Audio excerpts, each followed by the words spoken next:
Right, we're going to be taking a look at Jeremy's take on the 2009 Star Trek film. 50 seconds of logos. You know what makes something really funny is when it's 100% entirely predictable every single time. Nothing funnier. They have transporters, phasers, and f***ing starships, but they still need an earpiece microphone. Hey, what would you prefer they have? Would you prefer he speaks on speakerphone for like everyone else to hear? What would you prefer? What should be there instead of a microphone? Do you want like a little hovering robot just listening to him? Like, what do you want? What is this? What is this sin? Autopilot function has been destroyed. Why are movie villains so good at destroying autopilot? Are they? I mean, it doesn't happen that often. Like, I mean, warp drive goes down quite a bit. Inertial dampeners get taken offline, stuff like that. But autopilot, I don't feel like that happens, you know, a tremendous amount where it is like an eye-rolling trope, as it were. I guess it's a bit weird that the autopilot specifically was disabled when, yes, the ship is taking damage, but largely the ship kind of is in one piece, sort of? Like, there are a lot of things that work on the ship, and so, you know, it's a bit weird that this specifically at this point doesn't work. But you know what? I'll give this to him. I'll give him this point. Shields at 9, we're dropping. Why does Nero's ship's first 2 shots knock this vessel's shields down to 9%, but then hundreds of shots during the shuttle evacuation don't destroy the ship? Yeah, that is something that's detrimental to this scene, is the fact that the USS Kelvin, it takes way more shots than it realistically should, because the opening salvo sets up the potency for these weapons as tremendously high, and then the shields go down, and then the potency of these weapons just kinda drops off quite a bit. It's very weird, and he's right to point it out, so well done, Jeremy. Wait, how is setting a course on the computer and then having the ship engage that course not basically autopilot? I mean, in this scene he does do a few other things, but you know what, that's a really solid point. In the film he really should have stayed at helm. He shouldn't have sat in the captain's chair for like a couple of minutes. So yeah, another really good point from Jeremy. I'm impressed. Okay, we've already seen him start to fly through the bad guy's ship's tentacles at this point, but the movie's saying it'll still take 58 seconds for him to get from this point to the crash point here? That is what the film is saying, and based on, you know, the size of the ship, that's kinda believable, I guess, at impulse. That's not the worst thing in the world. Like, I can think of more egregious problems in this film, but I'm gonna say this one's plausible as a sin, but it's not actually technically incorrect, I don't think, in my opinion. It's debatable. What is it? The autopilot has been destroyed, but at least the baby monitor is still functional. Yeah, it's a bit unclear what is actually working on the ship and what isn't, because, you know, communications, absolutely fine, but autopilot is down, but their warp drive is also down, but then the engineer says that main weapons are down, but then we see them firing what seems to be their main armament, so it's really unclear what, like, state this ship is really meant to be in, how operational it's meant to be. It is really ambiguous, and it is quite noticeable when you start to, you know, watch the scene itself. It's like, oh, that's a bit weird. It sticks out. Like, when you notice it, you really notice it, and the film really does rely on you not noticing. So, yeah, well done, Jeremy. This is, like, another really good point to point out. I'm impressed. Nokia still has that ringtone 250 years in the future. Also, Nokia. You know what? I think Jeremy is actually not only correct here, like, he's just, like, I don't think this was his intention, but this point has a lot more nuance to it, because Nokia existing is like a landmark from the 21st century, like, of a very capitalistic society that has a lot of deep problems. So seeing that brand in the 23rd century, where it's post-scarcity society, where it's basically a utopian society, in the Federation at least, is really weird. It's quite off-putting, to be honest. So that one feels very strange to see in a Star Trek film, and Jeremy, he doesn't mention that directly, because this is a joke. You can tell it's a joke, because when he's making a point in this video, you can tell he's actually saying something of worth, you know, something of criticism. But yeah, I think sinning Nokia just existing in this film, I 100% agree with. Feels weird to say that to a CinemaSins video, but genuinely, it's good. It's good. It feels weird that I'm saying this to CinemaSins, to Jeremy, but genuinely, I agree. 100%.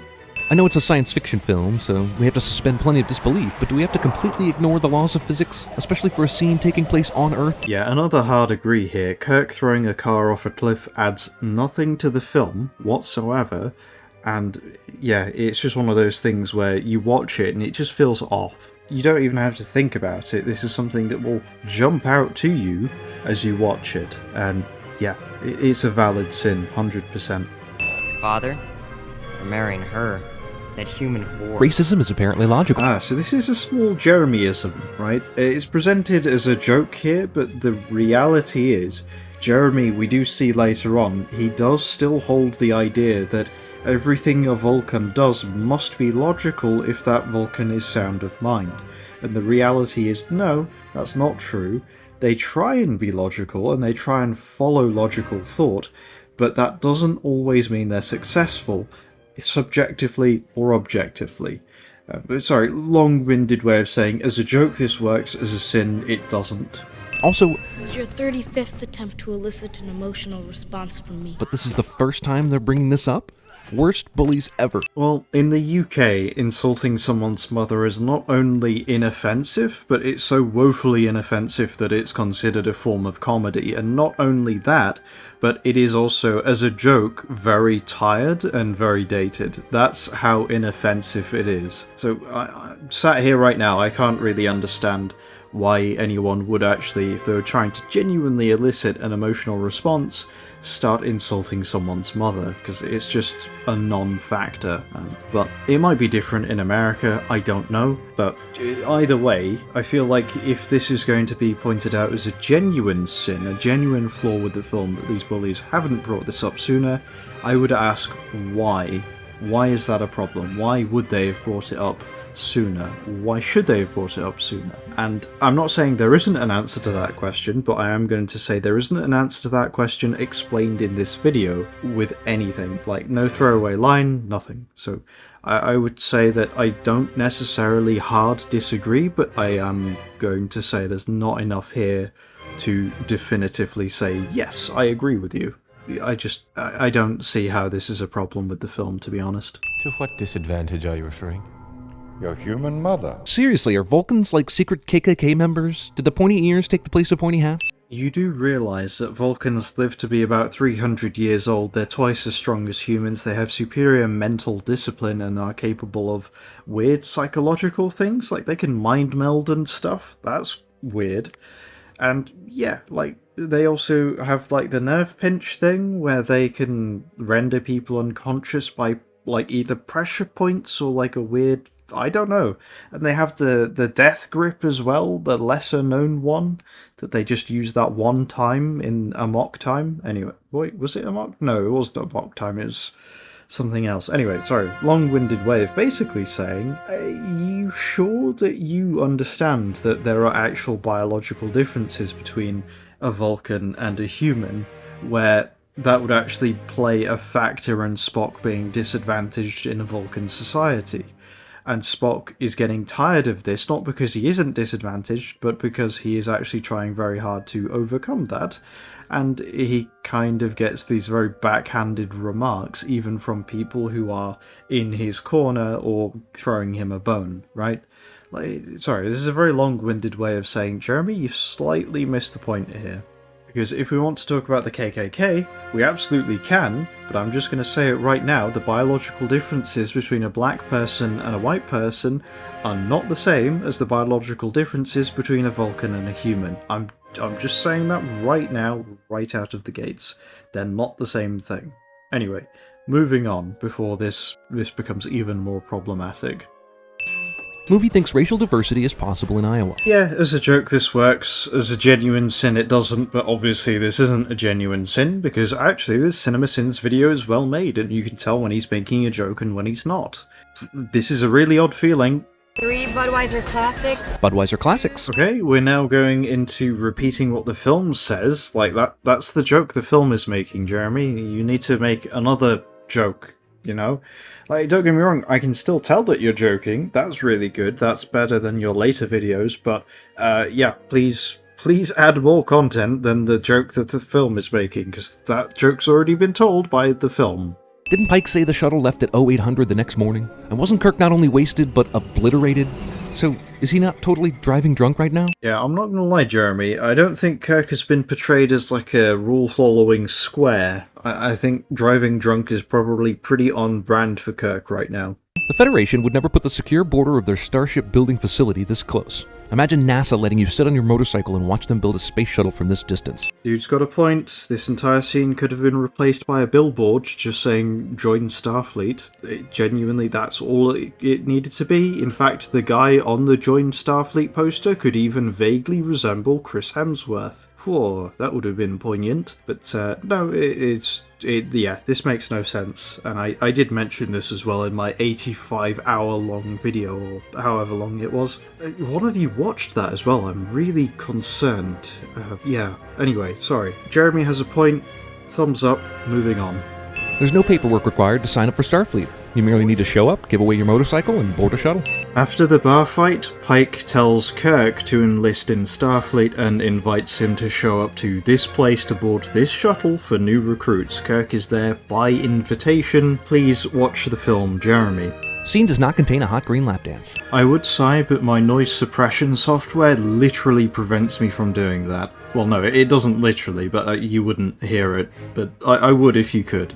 But you can't, so I won't. Kirk bring an apple to the simulator because he was hungry, or so that he would look even more like an asshole? Well, they've basically just copied the surface level details from The Wrath of Khan, which means that Kobayashi Maru and Kirk eating an apple is somehow linked. I don't know why they've drawn the link there, but they have. Anyway, this is presented as a joke, but I'm just going to say Kirk's character in this film is just, I'm an arsehole. So, literally everything he does, to be honest. I just think, is he meant to be an arsehole? Or is this just purely by accident? I don't know, but as a joke, this works. And also, alluding to a genuine sin, this also works there as well. Tyler Perry. Well, after my exhaustive research, I can't actually find what the joke is.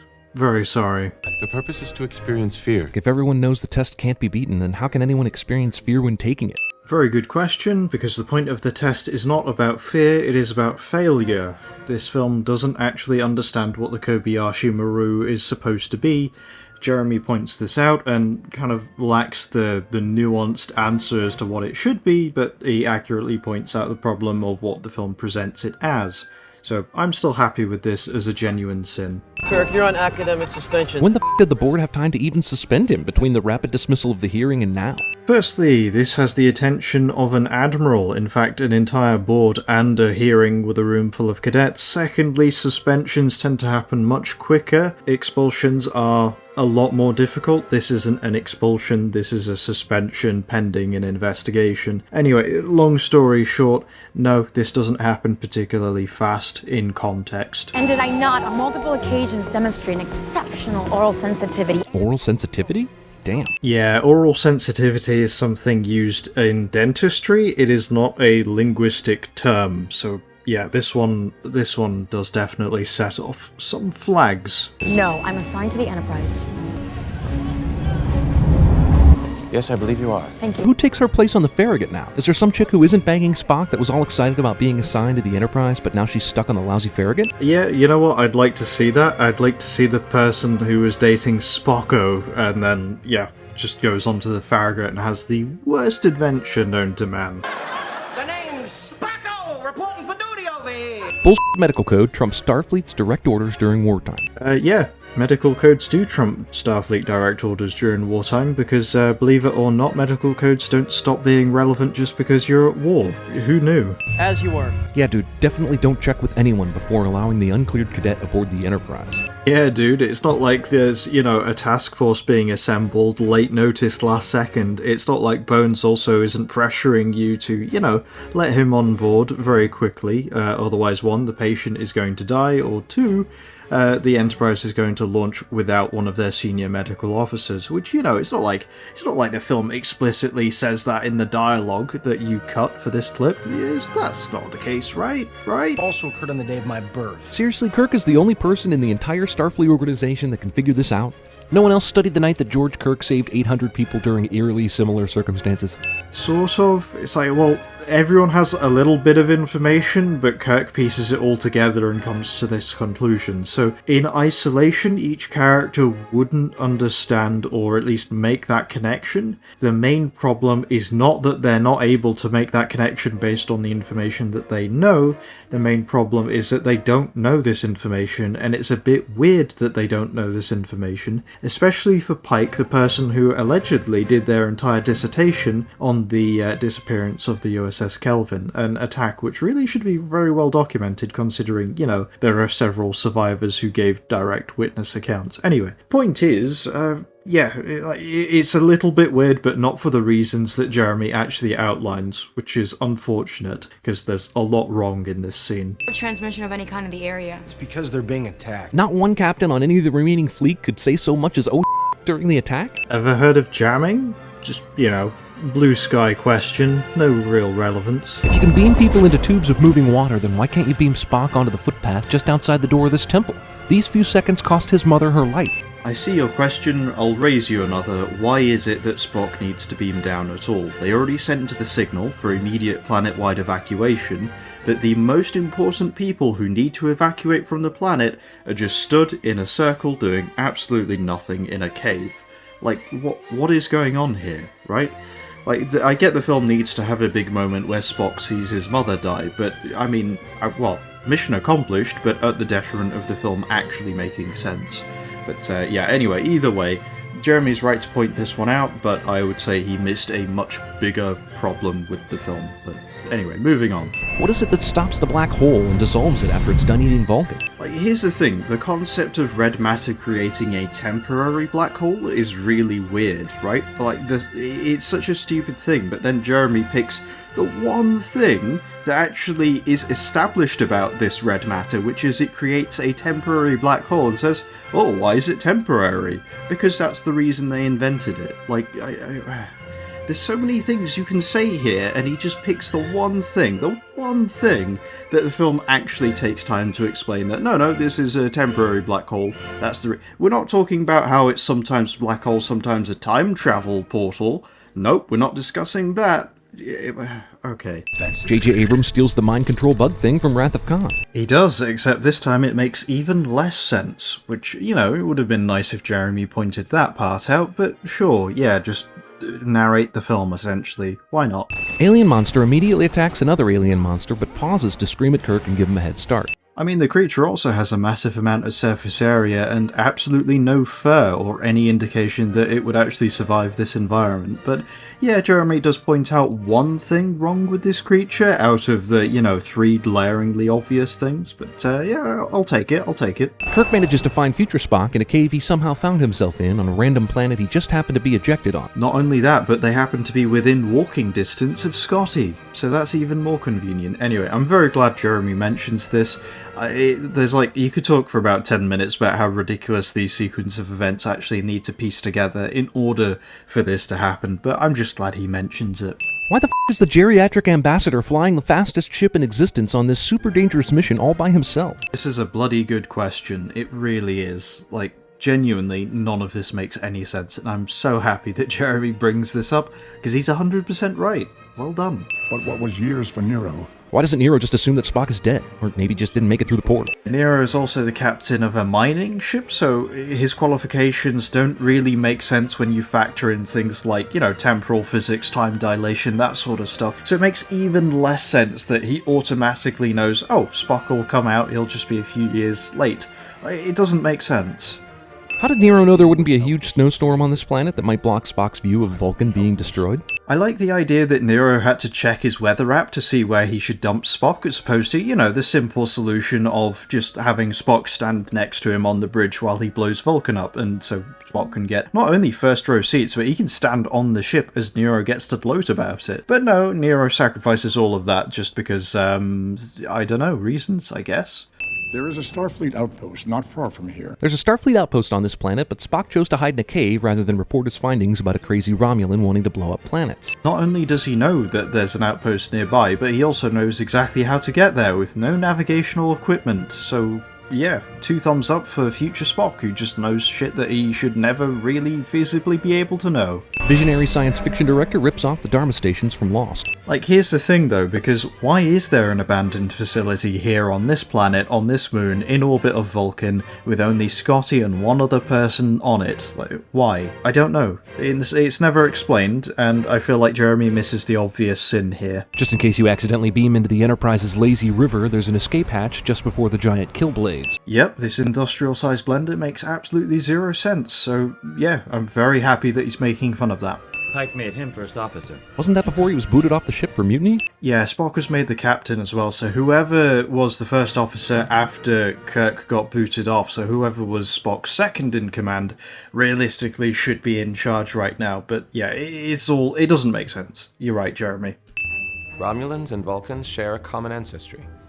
Our cultural similarities will make it easier for me to access the ship's computer to look. This is like saying humans evolved from monkeys, so therefore I understand every aspect of social grooming. It's more akin to an ape saying humans and monkeys share a common ancestry, therefore I should be able to unlock this guy's phone. Right? Like, it's even stupider than what Jeremy's saying here. I'm glad he's making fun of it. I'm just a little bit sad that he's not being as brutal as he should be, because this is an incredibly stupid thing the film presents in front of us. Vulcan blood is not red. Brilliant level of detail, I love that. My only complaint is I wish he applied that to, slightly more important parts in the film, but he is right here. Don't people usually run away from alien space drill lasers? Jeremy has enough of a point here, but I do just want to note a couple of things. One, these are not civilians, these are Starfleet cadets, so they're probably less likely to run in the event of, some weird thing going on. And secondly, civilians don't always get out of the way of something potentially dangerous. It's actually a known phenomenon, and it is very baffling and very annoying, but I'm not going to delve too far into it, but it's a thing, Google it. Why doesn't Nero's super advanced ginormous spaceship have any way of keeping Spock from flying this little ship away? Well, seemingly the Narada can't actually detect unauthorized shuttle launches, which itself is an even bigger sin, but yes, this one is also still valid.